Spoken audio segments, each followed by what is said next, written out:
जनाब स्पीकर, आपका शुक्रिया। मैं लॉ मिनिस्टर साहब के जो अल्फाज थे उसके भी शुक्रगुजार हूँ। एक करेक्शन करना चाहूँगा कि इस बिल की कामयाबी में सबसे ज़्यादा मेहनत मेरा नहीं, मौलाना फजल रहमान साहब का है। और मैं समझता हूँ कि जो मौलाना फजल रहमान साहब का किरदार इस पूरा प्रोसेस में रहा है, ये ना सिर्फ तारीख़ याद रखेगा, मगर आज अगर मैं इस फ्लोर पे फ़ख्र के साथ खड़ा हूँ कि हम ये आइन साजी का अमल कर रहा हूँ, तो इसमें भी सबसे बड़ा किरदार मौलाना फजल रहमान साहब का रहा है।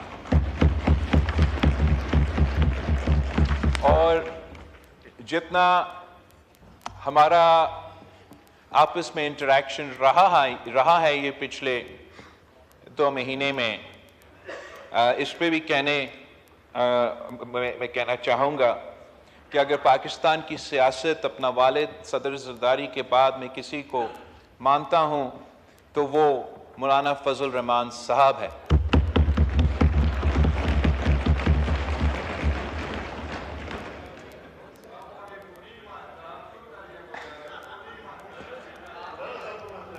जी प्लीज।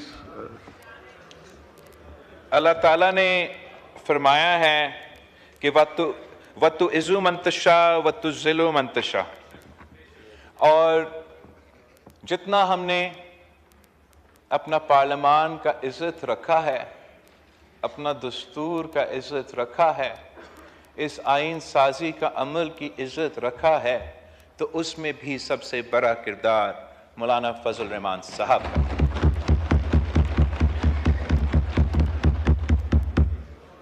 जहाँ तक इस आइन साजी की बात है, मैं ये भी कहना चाहूँगा कि जनाब स्पीकर, मेरे लिए अगर मैं कुरान पाक के बाद किसी किताब को मानता हूँ तो वो पाकिस्तान की दस्तूर है, पाकिस्तान की आइन है, हमारा इस्लामी वफाकी जमहूरी 1973 की कॉन्स्टिट्यूशन है। 1973 की कॉन्स्टिट्यूशन के वक्त मैं याद दिलवाना चाहूँगा कि उन ज़मानों में भी जमात उलमा इस्लाम उन बेंचेस पे बैठे थे और पाकिस्तान पीपल्स पार्टी इन बेंचेस पे बैठे थे, और उन ज़मानों में भी सियासी इख्तलाफ था, अरूज पे था। अगर आजकल के सियासतदान, आजकल पाकिस्तान के अवाम समझते हैं कि जो वज़ीर आज़म साहब और आज का कायदे-ए-हिज़्ब इख्तलाफ के दरमियान इख्तलाफ, सियासी जो पोलराइजेशन हुआ है, वो कोई अरूज पे है, तो याद रखना चाहिए कि जब कायदे अवाम शहीद जुल्फ़िकार अली भुट्टो इस मुल्क का वज़ीर आज़म था और जमाते उलमा इस्लाम के कायदे-ए-हिज़्ब इख्तलाफ था, तो तब भी हमारा सियासी इख्तलाफ, नज़रियाती इख्तलाफ अरूज पे था। मगर जब पाकिस्तान की बात आती थी, जमहूरियत की बात आती थी, आइन साजी की बात आती थी, तो हम सारे इख्तलाफात भूल के एक मेज पे बैठ के इत्तेफाक कायम करके सरजमीन बे आइन को अपना आइन दिलवाया था।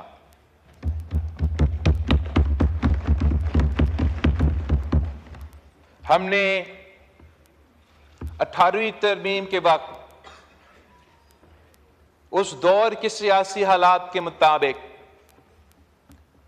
सियासी इत्तेफाक राय पैदा करके, तारीखी आइन साजी करके, जो हमारा आइन में तमाम काले कवानीन थे, आमिर के डले हुए जज साहिबान की इजाजत के साथ, वो तमाम काले कवानीन को हमने अपना आइन से निकलवा दिए, और तब भी वो तारीखी काम था।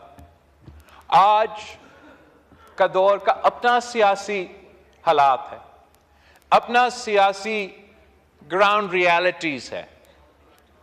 जो पॉलिटिकल स्पेस पाकिस्तान की सियासत में आज सियासी जमातों के लिए मौजूद है, जितना आज वो सियासी स्पेस तंग है, उतना 2008 में नहीं था, उतना 1973 में नहीं था। लेकिन सियासतदान के इम्तिहान ही यही होता है कि जितना आपको स्पेस मिलता है, आप उस स्पेस पे कितना खेल सकते हो। और मैं समझता हूं कि मौजूदा सियासी सूरत हाल में जब पॉलिटिकल पोलराइजेशन और पॉलिटिकल पार्टिसनशिप का जो हालात है वो आपके सामने है, जब आमतौर पे ये तासुर दिया जाता है कि पाकिस्तान की सियासतदान एक दूसरे के हाथ तक नहीं मिलाने के लिए तैयार है, जहां हुकूमत के इत्तेहादी ऑपोजिशन की जो लार्जेस्ट पार्टी है उनसे हमारा बाकायदा राब्ता वैसे इतना ज्यादा नहीं होता।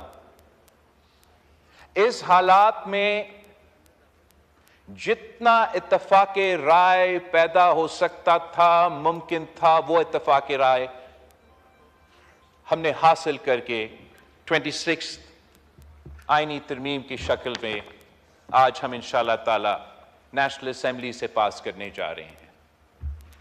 ये बेशक हमारे दोस्त कायदे हिज़्ब इख्तिलाफ और जो अपोजिशन पार्टीज हैं वो इस बिल को वोट नहीं दे रहे, बेशक ना दे, ये भी इनका हक है। मगर मैं समझता हूं कि ये हुकूमती बिल से ज्यादा इसमें जो पॉइंट्स है हुकूमत के, या मतलब हुकूमती जमात मुस्लिम लीग नवाज के सबसे कम नुकात होंगे।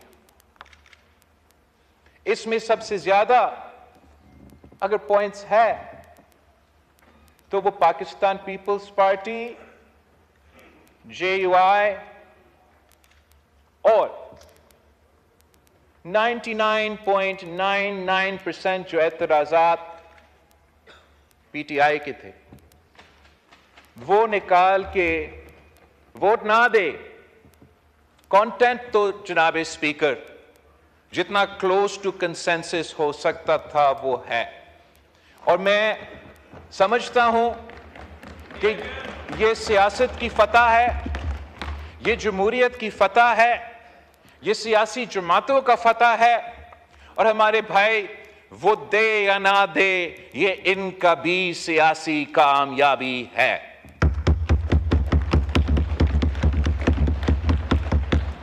जनाब स्पीकर, मैं पाकिस्तान के अवाम के लिए थोड़ा समझाना चाहूंगा कि हम कितना बड़ा काम करने जा रहे हैं। हम वो काम जो 18वीं तरमीम में हमने पार्लियामान में किया, सदर के इख्तियारात वजीर आजम और पार्लियामान को डिवॉल्व किए गए, वफाक के इख्तियारात वसाइल सूबे के साथ डिवॉल्व किए, शेयर किए गए थे, वैसे ही हम आज जो अदालत में पावर कॉन्सेंट्रेटेड था उसको भी हम डिवॉल्व कर रहे हैं, डिवाइड कर रहे हैं, और इंशाअल्लाह ताला ये साबित होगा कि जैसे 18वीं तरमीम ने हमारे पार्लियामान के लिहाज से, वफाक के लिहाज से, जमहूरियत के लिहाज से, डेवोल्यूशन के लिहाज से इनकलाबी रिफॉर्म्स थे, वो इंशाअल्लाह ताला तारीख साबित कर देगा कि जो काम हम आज करने जा रहे हैं ये भी तारीखी काम है।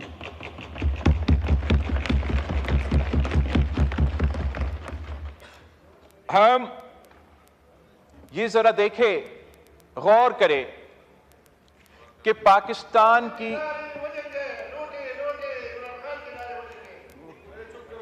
जी प्लीज। जहां तक जनाब स्पीकर, जो लोग कहते हैं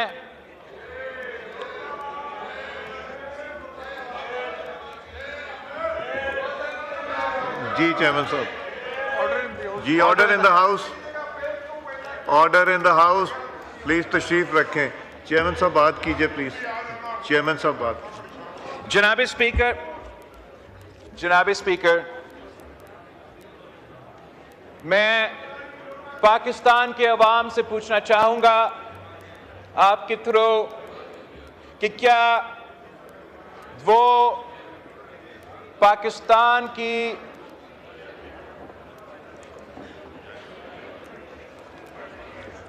आप ऑर्डर रिस्टोर करेंगे तो मैं बोलूंगा मिस्टर स्पीकर। जी kindly please order in the house. ये ट्रेजरी साइड से ही ज्यादा आवाजें आ रही हैं।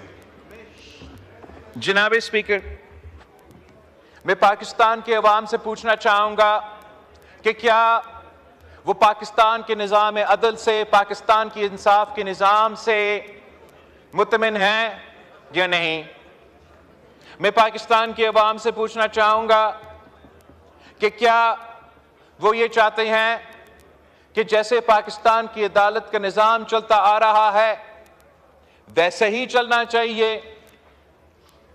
मैं पूछता हूं कि क्या हम भूल चुके हैं कि पाकिस्तान की अदालत की तारीख क्या है। हमारा अदालत का काम था जमहूरियत का तहफ़्फ़ुज़ दिलवाना, हमारा अदालत का काम था आईन का तहफ़्फ़ुज़ करना, हमारा अदालत का काम था आमिर का रास्ता रोकना। जनाब स्पीकर, आप मुझे एक दफा बताए कि अदालत ने ये जिम्मेदारी पाकिस्तान की तारीख में कब पूरा किया है। आधा पाकिस्तान की हिस्ट्री में हम डिक्टेटरशिप रहे हैं, मगर वो डिक्टेटरशिप को कामयाब होने में सफ़े अव्वल का किरदार तो हमारा अदालत का रहा है। कायदे अवाम शहीद जुल्फ़िकार अली भुट्टो को इस अदालत ने तख्तेदार पे लटका दिया। जनरल ज़िया हक को इस अदालत ने इजाजत दी कि आईन में तरमीम करे। इस अदालत ने 90 के दहाई में 58 2B के नाम पे एक न्यूज पेपर कटिंग का, जंग की न्यूज पेपर की कटिंग के बुनियाद पे 2-3 जज बैठ के शहीद मोहतरमा बेनजीर भुट्टो की पहली हुकूमत को खत्म कर देते। ये अदालत की तारीख कोई ढकी छुपी बात नहीं है कि अगर आमिर जनरल परवेज मुशर्रफ ने इस मुल्क पे राज किया तो उनको इजाजत इस अदालत ने दी। इस तरमीम में अगर इन्होंने तब्दीली लेकर आए तो इजाजत इस अदालत ने दी, और अगर वो यूनिफॉर्म में सदर का इलेक्शन लड़ा तो वो भी इजाजत इस अदालत ने दी। आइन का तहफ़्फ़ुज़ करने वाले, आइन का जमहूर का तहफ़्फ़ुज़ करने वाले, जनाब स्पीकर, ये है इनका किरदार आमिराना दौर में। जमहूरी दौर को हम जरा देख ले, 2008 से लेके 13 तक, 2013 से लेके 2018 तक। उसके बाद भी जमहूरी दौर में अचानक अदालत को जमहूरियत याद आती है।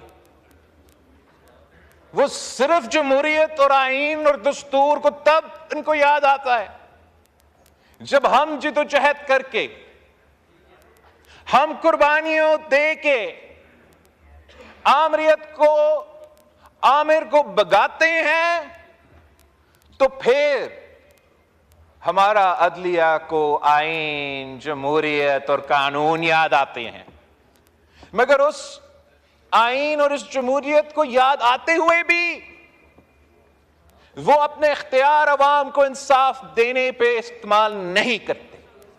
वो अपना इख्तियार आईन और जमहूरियत को तहफ़्फ़ुज़ देने के लिए इस्तेमाल नहीं करते। उन्होंने अपना इख्तियार एक के बाद एक वज़ीर आज़म को फारिग करने में इस्तेमाल किए हैं जनाब स्पीकर। अब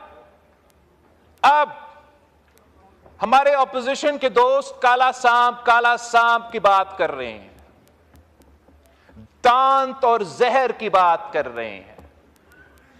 उनका नुक्ते नजर में इस आईनी तरमीम में ऐसे कोई शिक थे जो उनकी इनपुट के बाद हटाए गए। इनकी बिल्कुल अपना हक है, अपना राय है और कामयाब हुआ अपने मकसद में।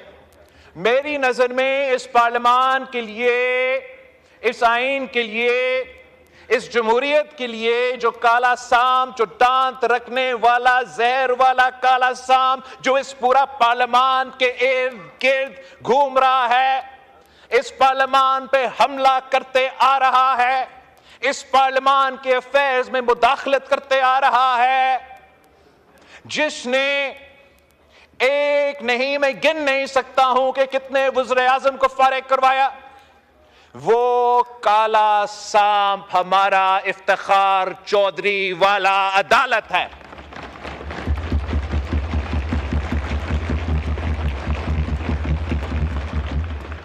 ये क्या बात हुई कि आप हमारा वजीर आजम को तख्तेदार पे लटका दे?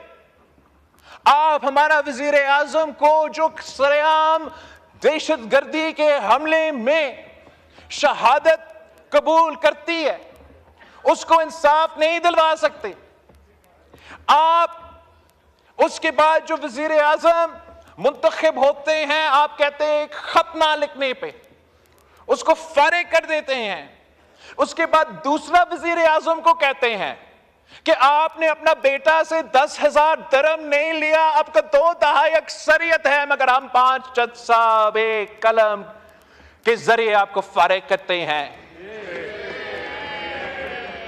हमने 58(2) भी खत्म किया तो अदालत ने सादिक और अमीन के जरिए वो 58(2) भी वापस अपने पास ले लिया। हमने अदम एतमाद को वो वाहिद जरिया समझा कि ये जायज आईनी जमहूरी तरीका है किसी वजीर आजम को हटाना। तारीख में पहली बार हम वो हमारा अपना इख्तियार इस्तेमाल करते हैं और अदालत एक गैर आईनी 63A के फैसला के थ्रू हमसे वो इख्तियार छीनते हैं, अदम एतमाद का शर्त को डिसफंक्शनल बना देते हैं। तो इसका मतलब क्या कि फौजी जनरल को इजाजत वजीर आजम को हटाना, काला कोट पहनने वाला को इजाजत वजीर आजम को हटाना, मगर इस हाउस के नुमाइंदे जो पाकिस्तान के अवाम के मुंतखब नुमाइंदे हैं उनके पास ये इख्तियार नहीं, उनका वोट गिना नहीं जाएगा, वो नाअहल होगा। ये किस किस्म का मजाक था जनाब स्पीकर? ये क्या चाह रहे थे कि हम अपने हाथ पे हाथ बैठ के ये तमाशा, ये मजाक देखते रहते? हम पे फर्ज था, हमारा ये जिम्मेदारी था बेहैसियत सियासतदान, बेहैसियत पार्लियामान के मेंबरान, कि हम अपना हाउस का, पार्लियामान का अथॉरिटी असर्ट करते और वो जो गैर जमहूरी अमल था जुडिशियल रिफॉर्म्स के थ्रू उसको अरेस्ट करने की कोशिश की। और हमारा जुडिशियल रिफॉर्म्स के 2-3 ही कंपोनेंट्स है जनाब स्पीकर। एक है कॉन्स्टिट्यूशनल कोर्ट, आईनी अदालत, वफाकी आईनी अदालत। इस पे जनाब स्पीकर बहुत ही तंकीद हुआ, तो मैं चाहूंगा कि मैं इसको एक तारीखी कॉन्टेक्स्ट में इस पॉइंट को जरूर आपके सामने रखूं कि ये आईनी अदालत का कॉन्सेप्ट कहां से आया? कायदे आजम मोहम्मद अली जिन्ना साहब ने गोल मेज कॉन्फ्रेंस में पहले ये तजवीज दी। कायदे आजम मोहम्मद अली जिन्ना को यह मौका नहीं मिला कि इस मुल्क को वो अपने हाथों से आइन देता। हमें जो उसका 10 साल पहले, इस मुल्क का बनने के 10 साल पहले जो ख्याल था वो ये कि किसी एक अदालत में इतना इख्तियार इकट्ठा नहीं होना चाहिए और अलग अलग अदालत होना चाहिए, सिविल, क्रिमिनल और नॉर्मल मैटर्स के लिए, और अलग अदालत होना चाहिए आईनी मैटर्स के लिए, वफाकी मैटर्स के लिए। कायदे आज़म मोहम्मद अली जिन्ना ने ये बीज बोया, ये सोच रखा।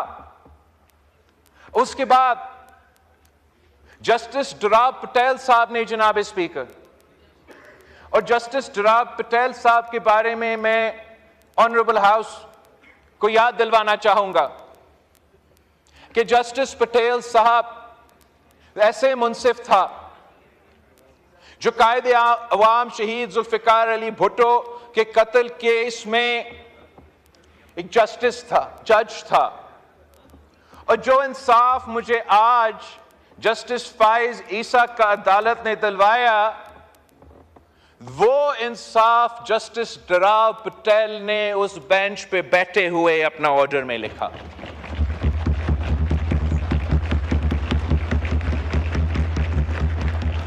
और जस्टिस डुराब पटेल को, जनाब स्पीकर, पाकिस्तान का चीफ जस्टिस बनना था। उसके दरमियान में जनरल जिया उल हक का पीसीओ था। अगर जस्टिस डुराब पटेल का अपना कुर्सी का फिक्र होता, अगर जस्टिस डुराब पटेल के लिए अपना कुर्सी या चीफ जस्टिस सिर्फ अहमियत रखता तो वो पीसीओ का ओथ लेता और इस मुल्क का चीफ जस्टिस बनता। मगर जनाब स्पीकर, ये इफ्तिखार चौधरी की तरह पीसीओ जज नहीं था। जस्टिस डुराब पटेल ने इस्तीफा दिया चीफ जस्टिसशिप को लात मार के, मगर ये पीसीओ ओथ नहीं लिया और आमरीत को कबूल नहीं किया। ये होता है असल, ये असल रोल है हमारा अदालत का, हमारा मुंसिफ का। और वही जस्टिस डुराब पटेल ने फिर इसके बाद एचआरसीपी का बुनियाद रखा। उसका बुनियाद रखते हुए जस्टिस पटेल साहब ने अपना एक्सपीरियंस से जो सीखा, उसके नतीजे में यह तजवीज दी कि पाकिस्तान में एक आईनी अदालत होना चाहिए जहां तमाम सूबों का बराबरी की नुमाइंदगी हो।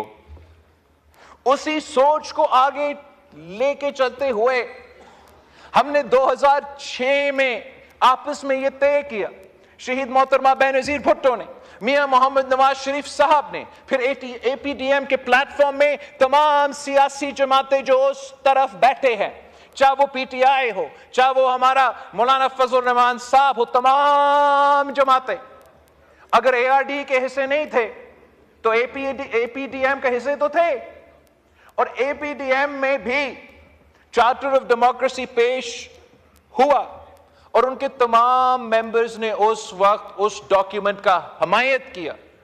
मतलब 2006 में हम दोनों में ने और पाकिस्तान के तमाम जमहूरी सियासी जमातों ने भी आईनी अदालत के हक में फैसला दिया।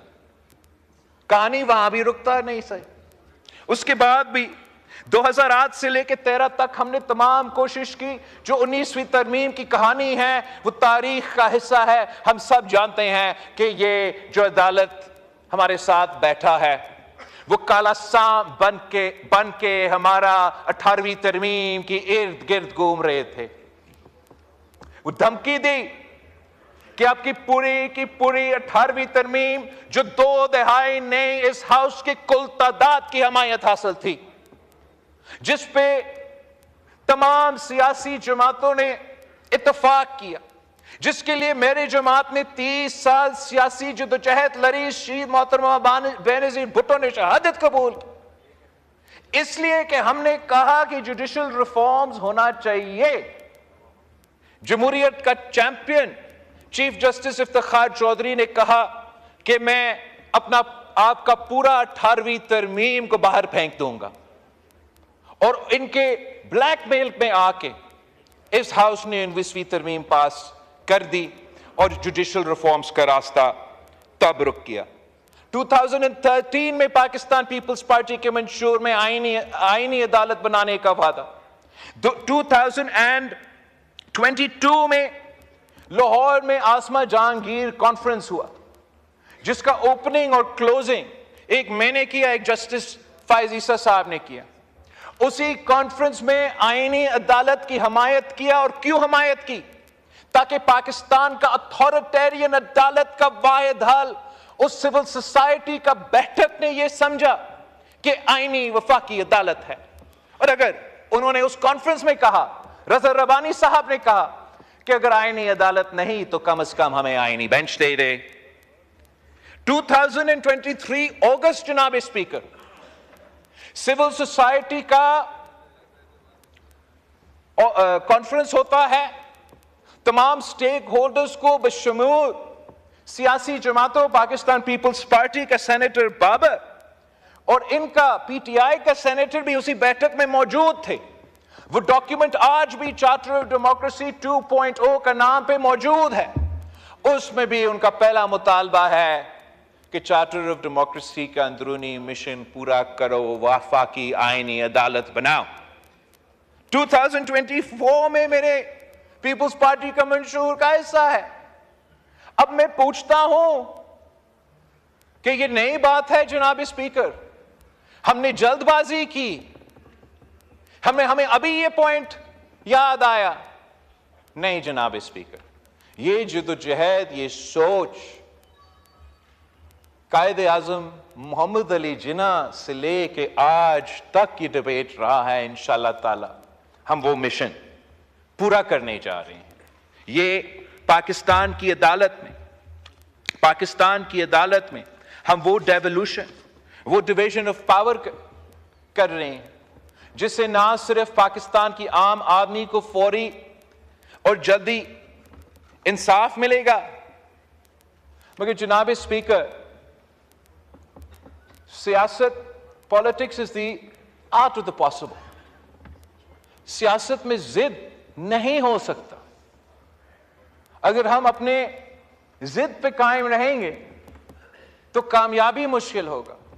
तो जब आईनी अदालत पे इतना तंकीद हुआ तो पाकिस्तान पीपल्स पार्टी ने, हमारे दोस्त जो अपोजिशन में बैठे हैं, मौलाना फजल रहमान साहब का मुतालबा, पीटीआई का मुतालबा मानते हुए आईनी अदालत को छोड़ दिए और हम आईनी बेंच बनाने जा रहे हैं। जनाब स्पीकर, जैसे विलियम शेक्सपियर ने कहा कि a rose by any other name is still a rose।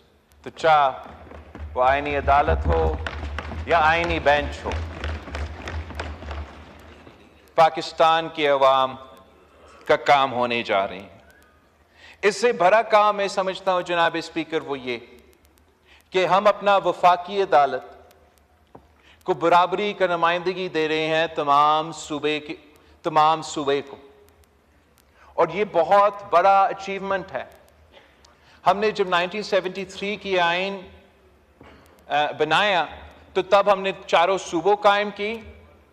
चारों सूबों कायम करते हुए हमने नेशनल असेंबली के साथ साथ सेनेट ऑफ पाकिस्तान बनाया, जो कि हमारा वफाक का नुमाइंदगी करता है और बराबरी की बुनियाद पे करता है। मगर हमने ये काम अब अपना अदालत में भी कर दिया। जब हमने सेनेट ऑफ पाकिस्तान बनाया तो तब किसी ने ये नहीं कहा कि आप पार्लियामान के ऊपर पार्लियामान बना रहे हो, किसी ने ये नहीं कहा कि आप पार्लियामान को, नेशनल असेंबली को अंडरमाइन कर रहे हो, बेइख्तियार बना रहे हो। सब मान चुके हैं कि इस कदम से हमने अपना वफाक को मजबूत बनाया है और इंशाअल्लाह ताला वैसे ही बराबरी के बुनियाद पे जो वफाकी अदालत बनेगा, वफाकी बेंच बनेगा, वो पाकिस्तान का चारों सूबों की जो काम हमने सेनेट में किया, पार्लियामान में किया, वो काम हम इंशाअल्लाह ताला अपने अदालत में करने जा रहे हैं। इसके साथ साथ जनाब स्पीकर, जो जुडिशल रिफॉर्म से सबसे बड़ा कामयाबी है वो ये कि जुडिशल अपॉइंटमेंट के प्रोसेस पे हमने पाकिस्तान का पार्लियामान, पाकिस्तान के अवाम की नुमाइंदगी का रोल वापस दिलवा दिया गया है। जनाब स्पीकर, पूरी दुनिया में ऐसे मिसाल नहीं मिलता, पूरी दुनिया में ऐसे मिसाल नहीं मिलता कि जज को लगाए और जज को हटाए। ये तो होता नहीं है, लेकिन यहां उल्टा हमें कहते हैं कि ये सियासतदान कौन होते हैं, कौन? हम मुंतखब नुमाइंदे हैं, पाकिस्तान के नुमाइंदे हैं, ये हमारा काम है।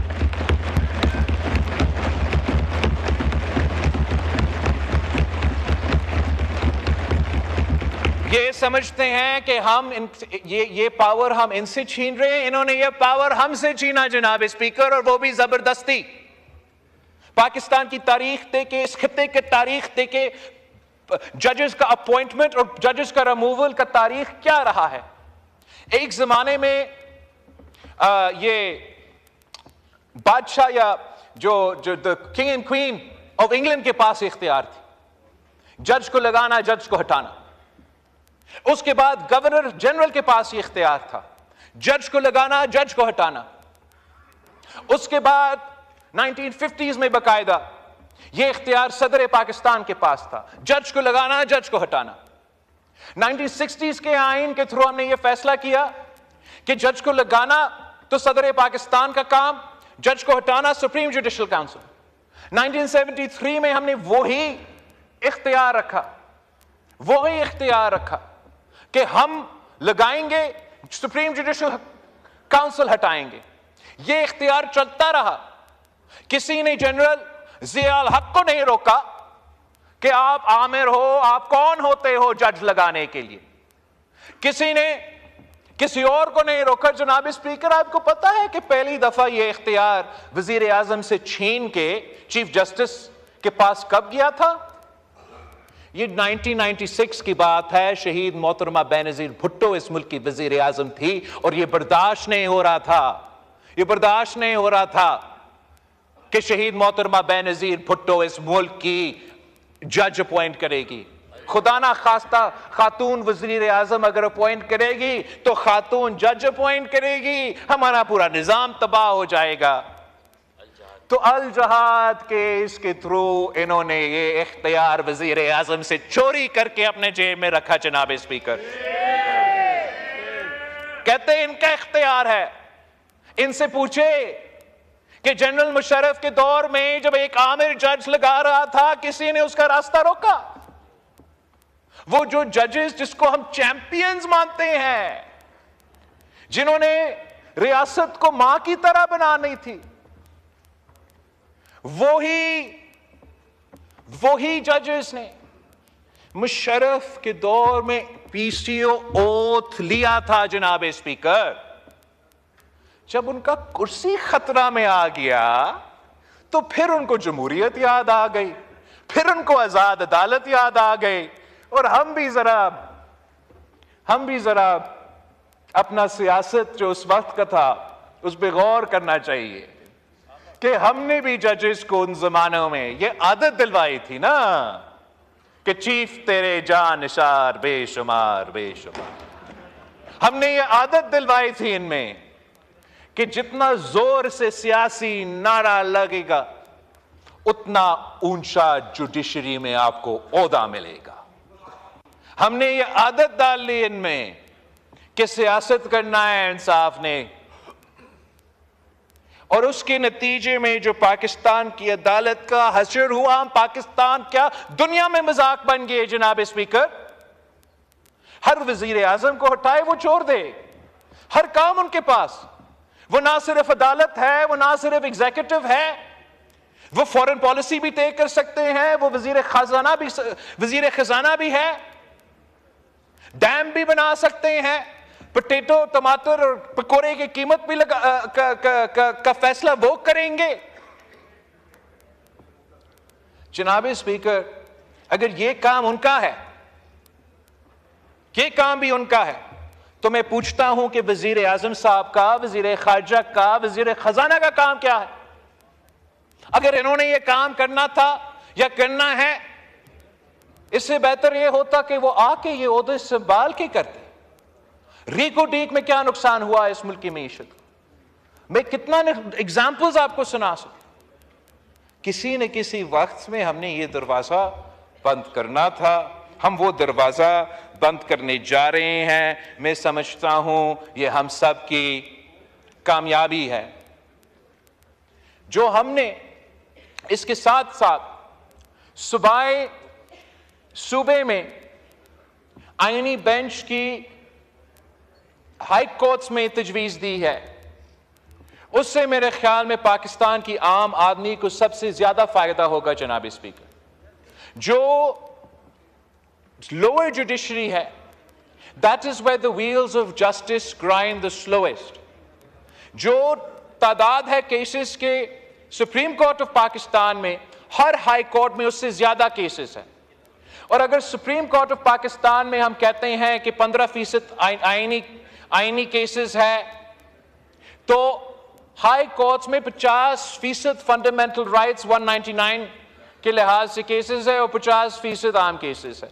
जैसे ही ये सूबे फैसले करके, ये रेजोल्यूशंस पास करके ये सूबाई बेंचेस कायम करेंगे, तो फौरन पाकिस्तान के अवाम को ये फर्क महसूस होगा कि रातों रात इंशाअल्लाह ताला उनको जल्दी और फौरी इंसाफ मिलना शुरू हो जाएगा। इसलिए 50% जो अदालत था वो 100% जो अदालत का तादाद था वो 50% का काम करेंगे।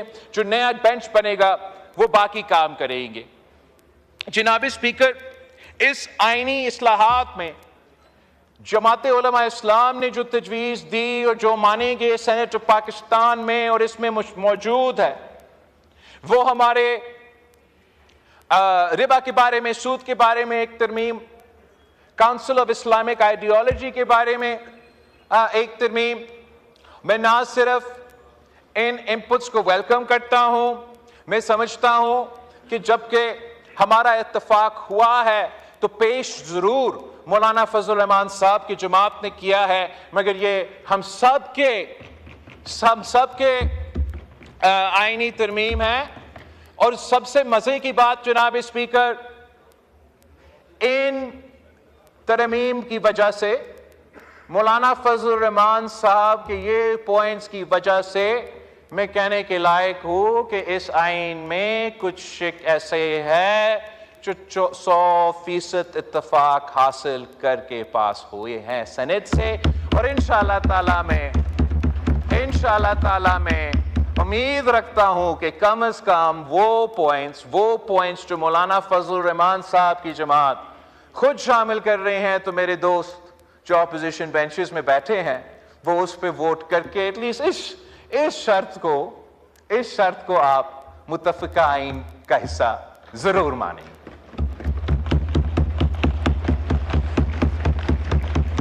जनाब स्पीकर, आईनी तरमीम होने जा रहा है और इसमें जो एक इनकलाबी काम है, मगर इसको शायद आम तौर पे देखा जा रहा है, वो वही मौसमी तब्दीली के हवाले से जो हमारा वज़ीर कानून ने जिक्र किया। मौसमी तब्दीली पाकिस्तान के लिए जिंदगी मौत का मसला है। मौसमी तब्दीली की वजह से पाकिस्तान की मईशत को नुकसान हो रहा है। मौसमी तब्दीली ग्लोबल एजेंडा है, चाहे वो सैलाब हो, चाहे वो ड्राउट हो, वो सब आपके सामने हैं।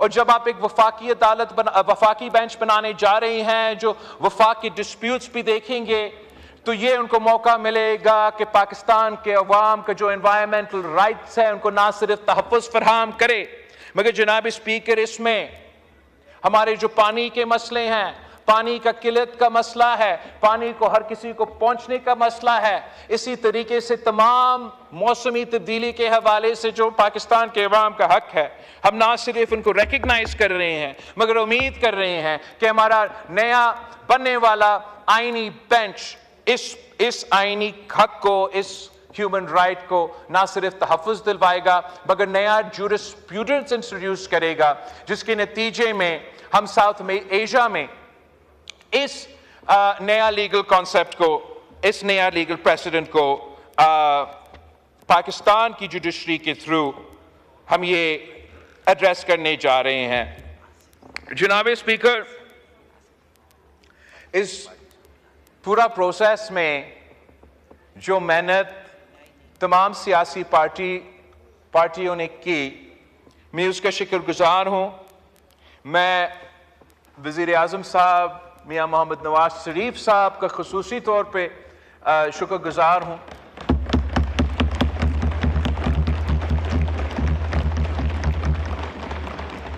हमारा MQM के दोस्तों का शुक्रगुजार हूँ, IPP के साथियों का, PMLQ का।